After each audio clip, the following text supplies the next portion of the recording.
trouve la musique partout. On est obligé de l'entendre dans tous les lieux, chez nous, chez les voisins, au travail, dans les centres commerciaux, dans les taxiphones, dans les gares, dans les marchés, dans les rues. On voit des gens dans leur voiture, ils mettent le son à fond. Dans leur maison, pareil. Parfois, dans les transports, on a des gens ivres qui rentrent avec des guitares ou des instruments de musique et se mettent à chanter. Et malheureusement, il est très difficile aujourd'hui de s'en préserver tellement elle s'est propagée.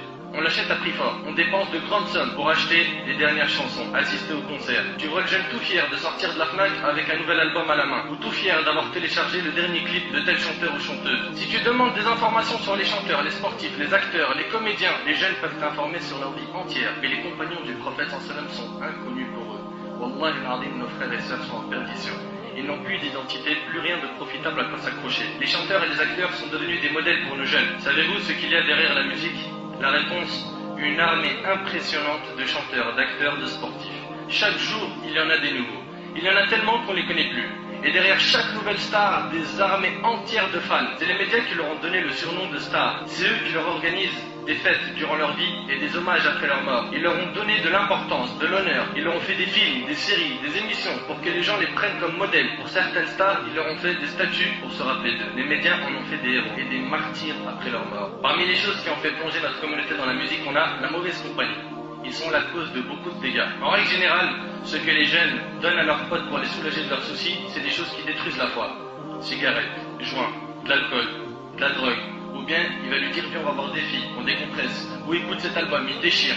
Mon frère, ma soeur, ce genre d'ami va te perdre, éloigne-toi de lui. Wallah, j'ai connu des frères, c'était des frères, masha'Allah. Wallah, al-azim.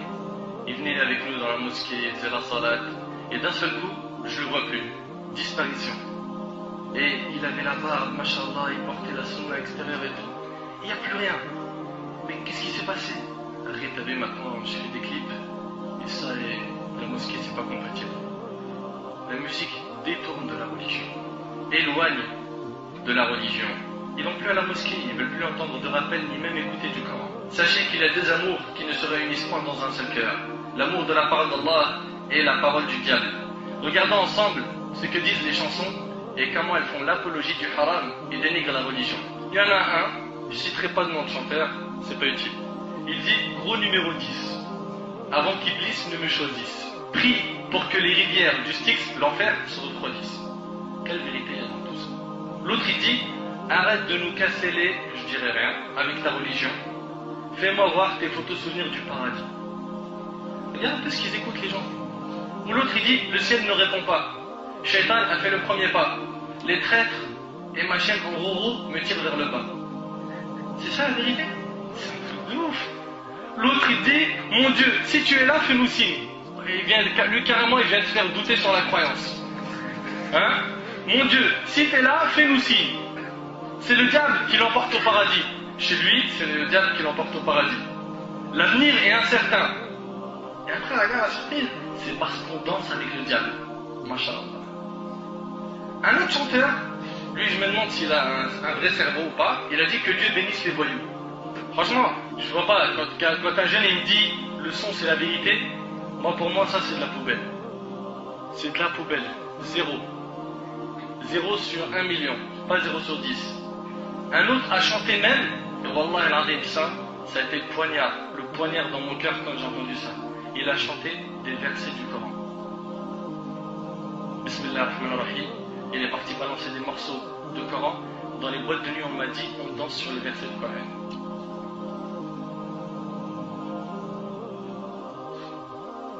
Danser sur le Coran.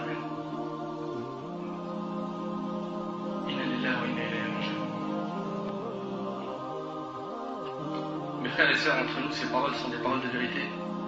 Avez-vous oublié qu'Allah subhanahu wa ta'ala a dit dans Surat al-Zumar, Surat 39, verset 23, Allahu nazzala ahsan al-hadith kitaban mutashabiha. Kitaban mutashabihan mathaniya taqsha'ir minhu juludu alladhina yakhshawna rabbahum. Thumma talinu juluduhum wa qulubuhum ila dhikrillah.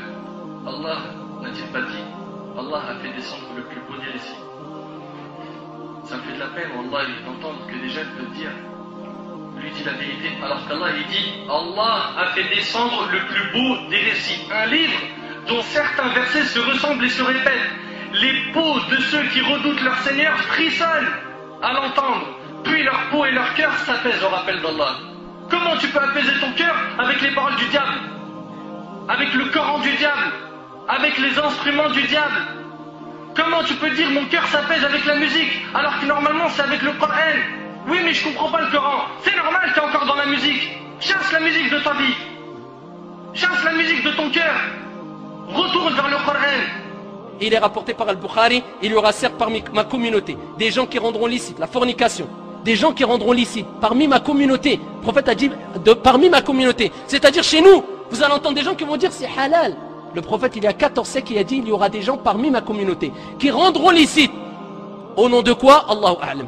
Qui rendront licite. Qu'est-ce qu'ils rendront licite? La fornication, la soie, le vin et les instruments de musique. Tous les instruments de musique. Après on s'étonne. Pourquoi on est humilié? Et quand tu parles de musique, ah c'est rien ça. C'est grave, ya akhil karim. Il y a des choses qui nous paraissent vaines ou sans importance, alors qu'auprès d'Allah ils sont graves. Frères et sœurs, la communauté a besoin de vous. On veut que vous soyez comme les compagnons du prophète sallam, que vos cœurs soient attachés au Coran, à la prière, aux adorations. Mes frères et sœurs, éloignez-vous de ces chanteurs et de ces chansons qui ne font que d'appeler à la perversité, à la vulgarité, au sexe, etc.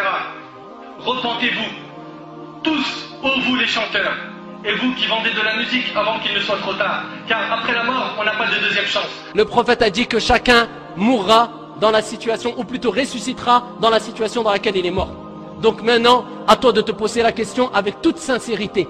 Est-ce que tu n'auras pas honte de ressusciter devant Allah subhanahu wa ta'ala alors qu'Allah azza wa jal t'a fait mourir et tu écoutais de la musique? Est-ce que tu n'auras pas honte de ressusciter auprès d'Allah azza wa jal en écoutant de la musique? Tu écoutes de la musique et Allah azza wa jal te voit devant lui. Est-ce que tu n'auras pas honte de te trouver dans cette situation? Si après tous ces avertissements et ces preuves, vous préférez la voix du diable, le Coran du diable qui est la musique, sachez que le jour du jugement sera pour vous un jour de tristesse, de peine, de regret, de souffrance. Le seul problème, c'est que ce jour-là, il n'y a pas de deuxième chance ni de rattrapage.